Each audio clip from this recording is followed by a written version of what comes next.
칼이랑 정신과 약은 다르다. 정신과 약과 술을 먹인 모텔 사건. 나쁜 사람이 저지른 이상한 범죄라고 생각하시나요? 그 생각이 또 다른 피해자를 만듭니다. 아이겐노트. 강북구 모텔에서 정신과 약과 술을 먹여서 피해자를 사망에 이르게 한 사건. 다들 들어보셨죠? 모두가 피의자의 외모나 특이한 범행 수법에 대해서만 이야기할 때 우리는 사실 좀 다른 질문을 던져야 합니다. 바로 그녀가 썼던 그 무기. 그건 대체 어디서 왔을까 하는 거죠. 이건 그냥 한 개인의 끔찍한 범죄. 여기서 끝나는 게 아니라 우리 사회 시스템 전체에 보내는 경고입니다. 이 사건이 처음 알려졌을 때 사람들 반응은 하나 같았죠. 아, 저건 사이코패스다. 근데요, 범죄자한테 이렇게 딱 이름을 붙여버리는 순간 아주 복잡하고 끔찍한 비극이 갑자기 엄청 단순한 이야기가 돼버려요. 나와는 상관없는 저 멀리 있는 어떤 괴물의 이야기. 그런데 정말 그렇게 간단한 문제일까요? 사건을 요약하면 이렇습니다. 검찰 발표에 따르면 그녀는 약물을 탄 음료로 3명을 공격했고 그 결과 2명이 사망했어요. 이게 일단 우리가 아는 표면적인 사실 전부입니다. 이제부터는 그 표면 아래 그 이면을 한번 제대로 파고들어 보려고 합니다. 첫 번째로 던질 질문은 이겁니다. 이걸 단순히 이상하고 나쁜 사람의 범죄라고 부를 수 있을까? 왜 사이코패스라는 이름표가 우리 마음은 편하게 만들면서도 정작 중요한 진실의 절반은 보이지 않게 가려버리는지 그걸 한번 짚어보죠. 솔직히 범인이 이상한 사람이라고 결론 지으면 마음이 편해지긴 해요. 왜냐하면 나는 저런 존재가 아니니까. 이렇게 선을 딱 그어버릴 수 있잖아요. 그 사람 하나만 어디다가 치워버리면 사회가 다시 정상으로 동작할 거란 믿음. 마치 우리 사회 시스템에는 아무 문제가 없었던 것처럼 말이죠. 하지만 그렇게 단순하게 결론 내리는 건 이 사건의 진짜 원인을 그냥 못 본 척 의도적으로 지워버리는 거나 마찬가지입니다. 자, 여기서부터 이야기가 완전히 다른 방향으로 흘러갑니다. 만약에 말이죠.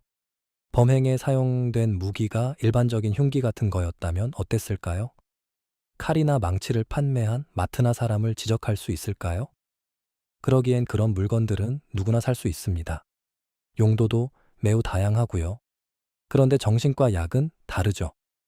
의사의 처방전이 있어야만 손에 넣을 수 있는 거니까요. 그럼 우리는 질문 자체를 바꿔야만 합니다. 바로 이 지점이에요. 사건의 본질이 완전히 바뀌는 지점. 이건 더 이상 한 개인의 악마성에 대한 이야기가 아니게 되는 거죠. 그 악마성이 실제로 힘을 발휘할 수 있도록 만들어준 시스템의 허점에 대한 이야기로 바뀌는 겁니다. 네. 처방약은 마트나 가게에서 구매하는 물건이랑은 차원이 다릅니다. 여기에는 아주 중요한 책임이라는 게 따라붙거든요.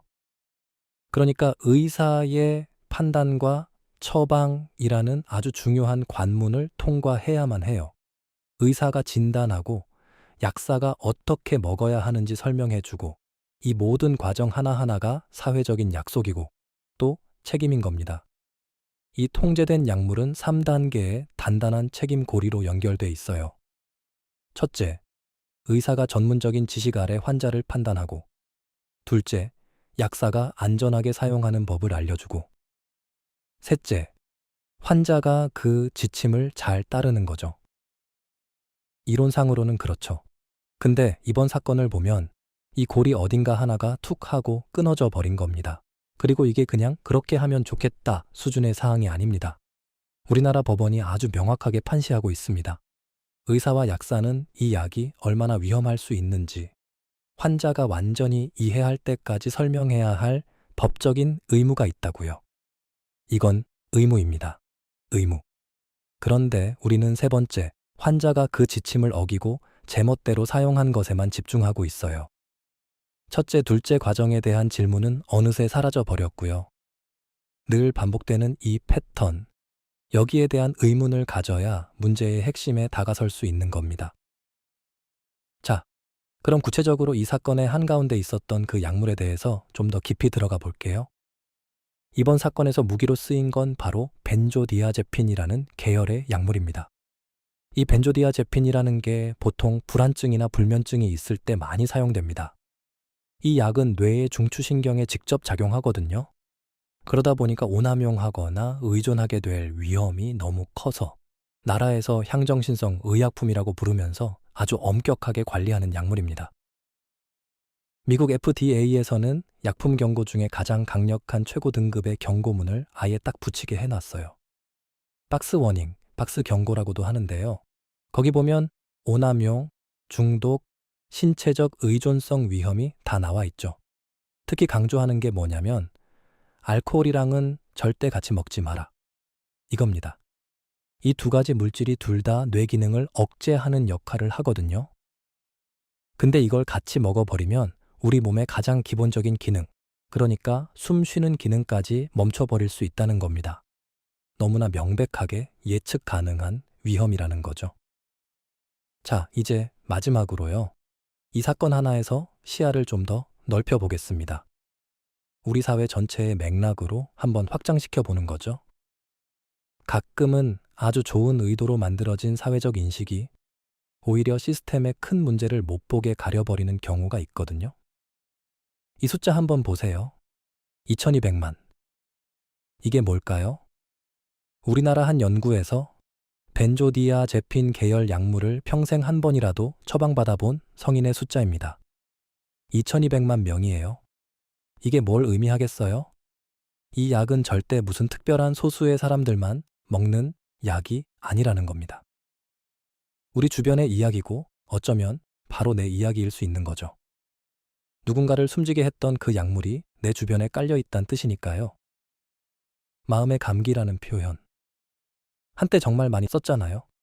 정신질환에 대한 편견을 없애려는 아주 좋은 의도에서 시작된 말이었죠. 실제로 효과도 있었고요. 그런데 의도치 않은 부작용이 있었습니다. 이 말이 뇌에 직접 작용하는 아주 강력한 약물의 위험성까지 마치 감기약 수준으로 가볍게 여기게 만들어버린 거예요. 친숙해진다는 게 때로는 위험성을 무디게 만드는 거죠. 이 끔찍한 범죄의 직접적인 책임은 법이 밝혀줄 겁니다. 죄가 확정되면 그 잘못이 누구의 것인지 그 사실은 절대 변하지 않아요. 하지만 한 개인을 처벌한다고 해서 모든 게 끝나는 게 아니라는 거죠. 그러면 피해를 당한 사람들은 단순히 운이 나빠서 돌아가신 게 되는 겁니다. 따라서 그녀의 손에 그 치명적인 무기를 쥐어준 우리 사회 시스템에 대해 질문해야 합니다. 전문가가 가진 그 책임에 대한 질문도요. 우리가 위험한 약을 다루는 전문가에게 기대하는 능력은 바로 그 위험 신호를 전문적으로 파악하는 능력이기 때문입니다. 그래서 우리가 이 사건을 보면서 정말 던져야 할 마지막 질문은 바로 이거라고 생각합니다. 누가 그랬는가? 여기서 멈추는 게 아니라 어떤 시스템이 이걸 가능하게 만들었는가? 이걸 물어야 한다는 거죠. 또 다른 피해를 막으려면 우리는 그 사람의 손에 흉기를 쥐어주는 시스템의 빈틈을 정면으로 마주볼 용기가 있어야 합니다. 시스템은 잘 작동하고 있는데 이상한 한 명이 범죄를 저질렀다고 생각하시나요? 그건 또 다른 피해자를 만드는 아주 위험한 생각입니다. 현상 뒤의 본질을 꿰뚫는 시선. 베스트셀러 작가이자 심리학자가 발행하는 뉴스레터 아이겐노트.